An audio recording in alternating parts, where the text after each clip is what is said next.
The Age of Negative Messianism. A world of dark enlightenment.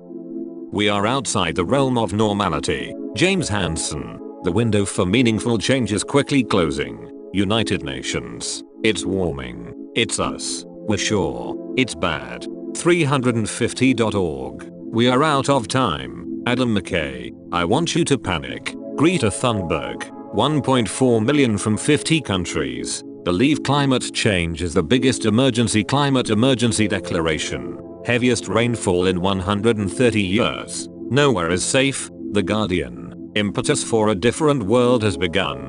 Humanium. Summer 2024, the hottest ever. WEF. We need apocalyptic optimism to avoid the worst ravages of climate change. Net. Current trajectory of emissions is disastrous. Kevin Anderson. If you knew what I know, you'd be terrified too. CNN. The world will not necessarily behave itself with this kind of scale. Michael Greer. Human extinction in 10 years. Guy McPherson. The science is clear. Global warming is for real. Arnold Schwarzenegger. Time is running out to solve the climate crisis and catastrophe looms. Scientific American. The list goes on and on. Our world is going through a very peculiar epoch, marked by dread, uncertainty, rage, fragmentation and confusion, for which there does not seem to be a title as yet. Some call it a planetary entanglement while others prefer the great unraveling and still others call it a polycrisis. Regardless of the definitions, a global awakening and engagement is clearly visible, a renewed rise of imaginaries, made of converging forms and mediums. Books, stories, movies, documentaries, international summits, climate science panels, discourses and several other artistic forms of expression, all trying to envision the incoming world.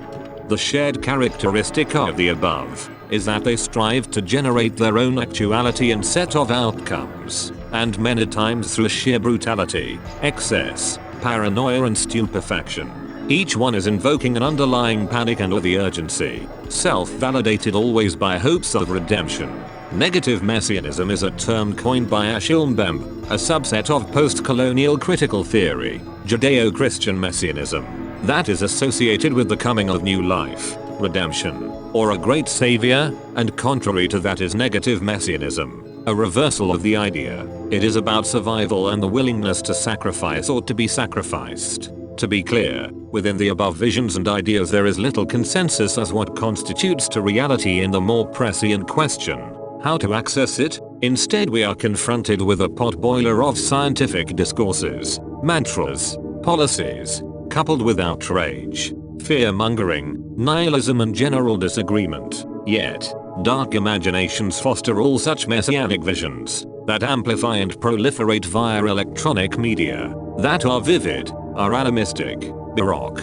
biblical, grotesque, futuristic, dystopian as well as utopian. In our quest for a better world or past paradise or mere survival, we have gradually become webbed within an environment of negative messianism, one that is stoked ever harder by the paradox of knowledge and of dread, or call it a dark enlightenment. Convinced that destruction is inevitable, some are asking why wait, bring it on, and on the other side deeply assured by technological hubris, some are hawking it's bad, but we can fix it. 1. The following story is a narrative about the forfeited nature of redemption and reformism, that is most often not about real salvation but the big metaphysical underpinning of these troubled planetary times. Negative Messianism in all its form and splendor embodies a global escalation of many not so positive outcomes. We know well the fear and dread that has besieged us in varying ways based on a range of threats. The confronting impact of these threats, be they far or close, real or imaginary, local or global, present or future, natural or man-made, together symbolizes a genuinely frightening situation.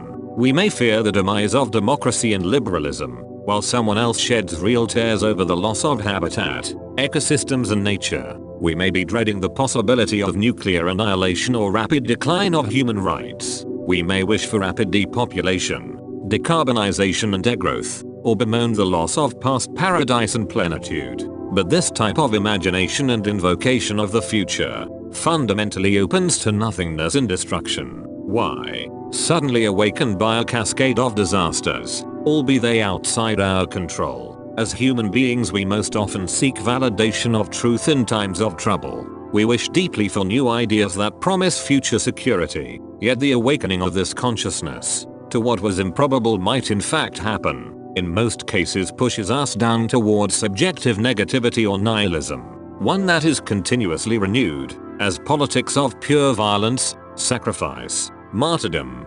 techno-millenarianism, or sometimes an demented paranoia shaped by apocalyptic culture. Crudely thinking, is it all about survivalism? Within the context, also exists the aspect of revenge, a set of convictions, based on the earth in her spiritual revelations, Gaia, one who is out to avenge all the destruction caused by human beings.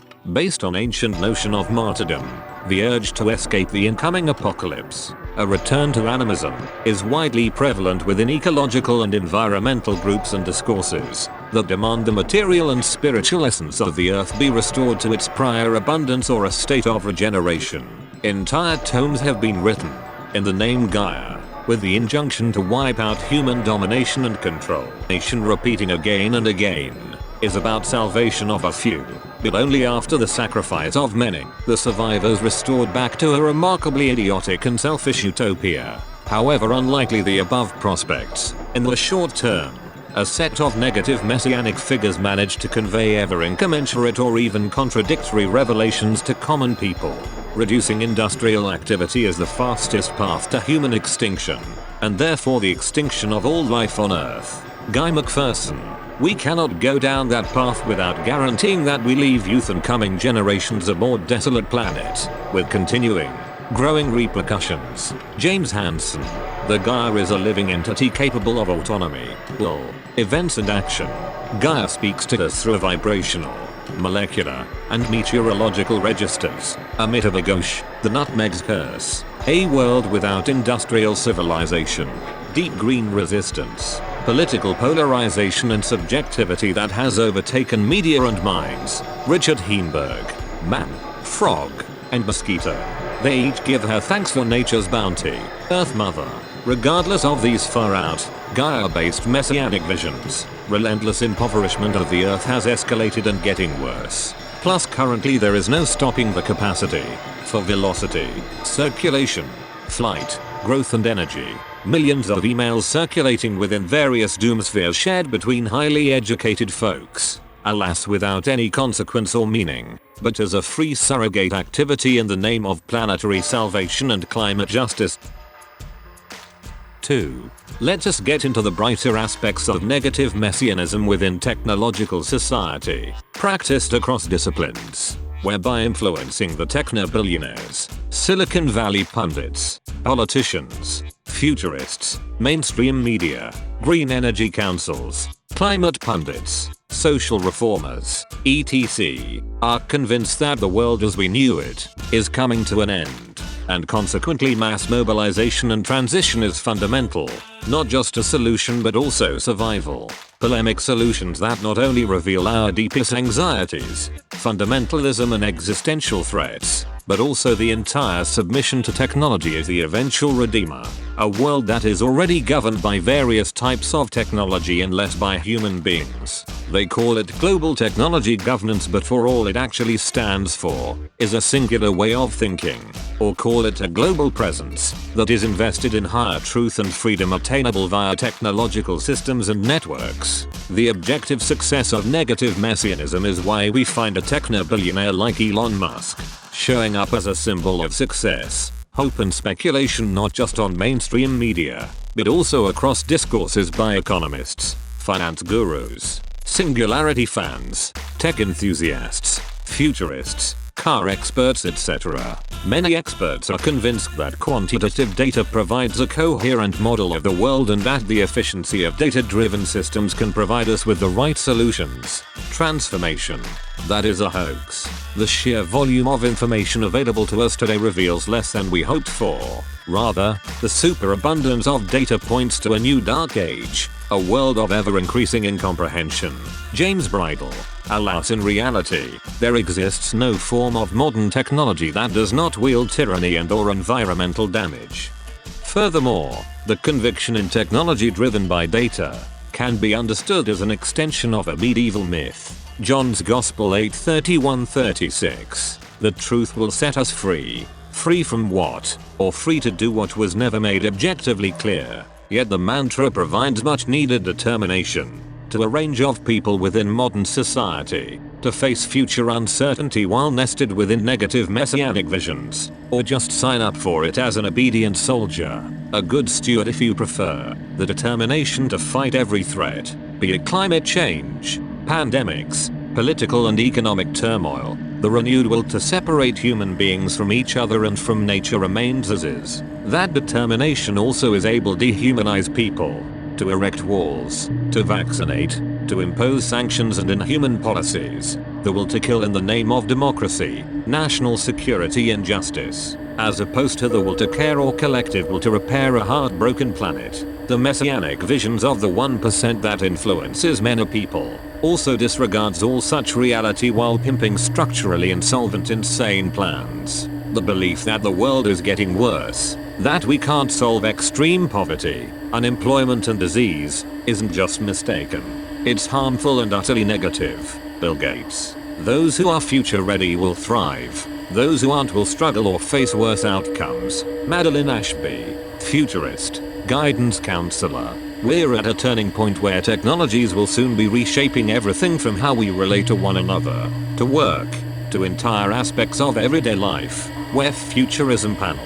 The we part is never clear nor is the subtext of the actual implications. Yet it is sufficiently clear that these folks who live with a certain level of prosperity wish to set aside one part of the world exclusively for themselves. That is clean, functional and intact, while the rest is up for experimentation, acquisition, occupation, extraction, pollution, destruction, hollowing out or just total negation.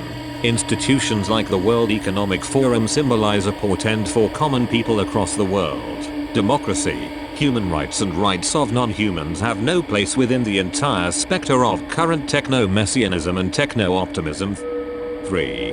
Negative messianism also thrives within mainstream media, geopolitical analysis, indie news, academic discourses, social media and even within the proliferation of AI-based counter-propaganda, cyber-terrorism, deepfakes, etc. Within our reach are entire streams of information, verified or not, unverifiable speculation, much of it circulated by algorithmic decisions with zero guidelines. As a result, we no longer understand what is actually happening around us or in some distant nation.